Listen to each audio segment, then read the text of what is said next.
CNBC's Brian Sullivan joins the table. Joe. Good morning, Joe. Good morning, Mika. Good morning, Joe. It sounds like you got you a sort of soulmate on the other side of the aisle.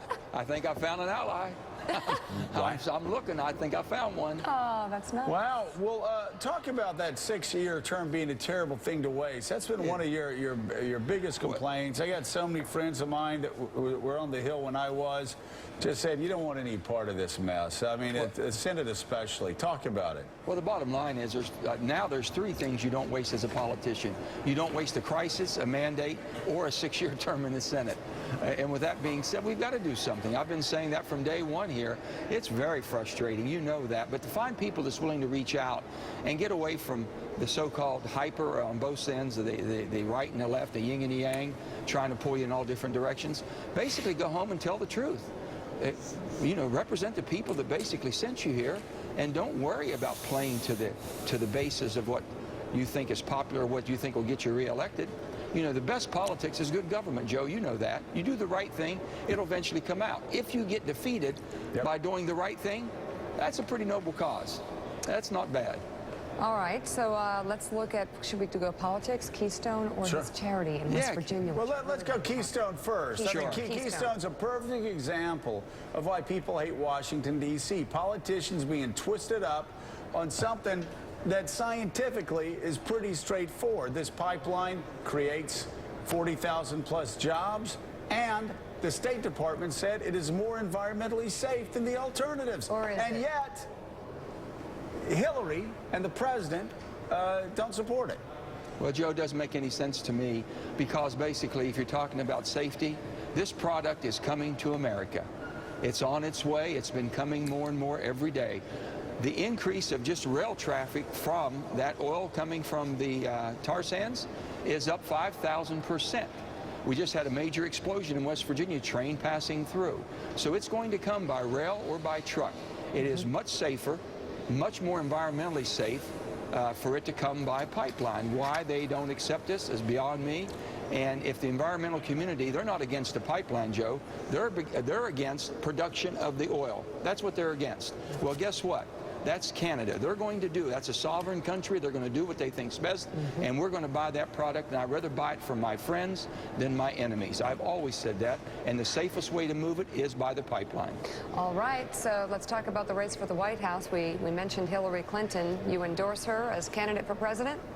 Hillary, I do. I get, you know, you got to find people that you're comfortable with, that you can sit down and talk. You're not going to agree on every subject. I'm concerned about some of her statements, and I know with some of her people around her. The environment, basically, we're all concerned about the environment, and we should be, rightfully so. But the bottom line is, we need an energy policy that works for this country. It's all-in energy policy. There's more fossil fuel being burnt, Mika, around the world than ever before.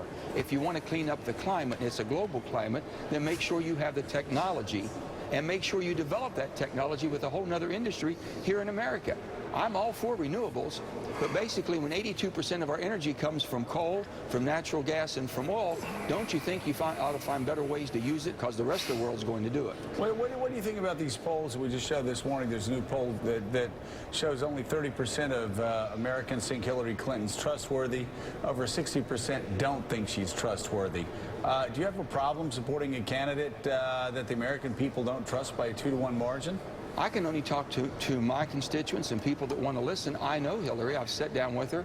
I find her to be very trustworthy. I've been able to work with her and speak about things that we agree on and things we don't agree on. She's been very open-minded. What more can you ask? Now, if you're going to say believe everything you hear in the press and everything that's been written about, I don't think there's been more written about one person than Hillary Clinton. And the bottom line is, I have a comfort level because I can talk to them. I have an open door policy with them. I appreciate that. So that's all I can do. What about the things that we do know, as opposed to the things that you say are reported in the press that may not be true? Just, for example, her evolution on a number of major issues, her change in It's the political climate, Mika, that we're in. It's awful that people are pushed. I hope she doesn't get pushed too far to the left. I found her to be a much pragmatic person, somebody that's always been grounded and easy to work with. If she has to keep tacking to the left because she's afraid she'll be out-tacked, then we could have a problem bringing her back to the middle. So I'm trying to get that. I'm the solid middle. I'm as solid as you can get in the middle. And with that being said, if they go too far to the left, then it might be more than than a lot of people will accept. So I think that she's always been practical, easy to work with, easy to talk to, and I would consider that to be her trait, and I hope that she continues that. So we'll see. John? Senator John Heilman here. Hi, John. You're a bipartisan kind of guy, so Yep. If a Republican is destined to end up in the White House, which of these Republican candidates that are currently out there do you think you would find most congenial to work with at the other end of Pennsylvania Avenue? Well, I've got to be, being a former governor, I'm going to be partial to the governors, correct? Okay. With that being said, Jeb Bush has been a dear friend. I've known Jeb. We've traveled together. He is most capable. It's not transmitting. I would agree with all those who observe what's going on right now, but if you're looking for a person that's most capable, Jeb is the most capable person that can do the job and do it well. We had good conversations, whether it be on education, on the environment, everything when he was governor and I was governor. Didn't matter whether he was Republican, I was a Democrat. If something was working in my state, Jeb would call. If something was working in his state, I would call. And we shared this openly, and that's all you can ask for. These are all good people. I know them all. Chris Christie, and he's been a good friend. I've known Chris since he came into the governor's circle. So these are all good people. Marco, I serve with Marco, and so I know them all, and they're all good people, but Jeb is most capable. Brian Sullivan. Senator, it's Brian Sullivan. Thank you for joining us. Listen, a lot of talk about the Keystone. What's the future of coal? Is coal dead? Well, basically, coal's been very challenged right now because this administration has basically gone openly and just it's been an open warfare against it. The bottom line is over 30% of our energy in this country comes from coal. The question that needs to be asked, and the president should answer, Gina McCarthy should answer it, Ernie Moniz should answer it, if coal was not produced for the next 90 days, if not another ton of coal was delivered to a coal-fired utility plant in America for 90 days, what would the country look like? How many people's lives would be in jeopardy? So we need to be open about what we're dealing with, and if we need this product, let's use it in the cleanest fashion. That's all we've said. Let me quickly ask you about your, I think you have a charity event tonight, but your charity Reconnecting McDowell. It sounds like a very, very worthwhile. Mika, first of all, you and Joe were invited through your contacts there, and we would love to have you. We're going to be on the boat tonight. On the boat. This is going to be a charity on the boat, okay? Steve Clemens. Finally, we get invited on the boat. We had AFT, Randy Weingarten, a lot of people involved. My wife has really led this charge, Gail. And basically, it's Reconnecting McDowell, the most challenged, one of the most challenged counties in America that's really hit hard times. We're trying to get them up to where these children have a chance. They have an opportunity to basically be able to compete in the world economy. We've got to get them up to the basic skills of having teachers.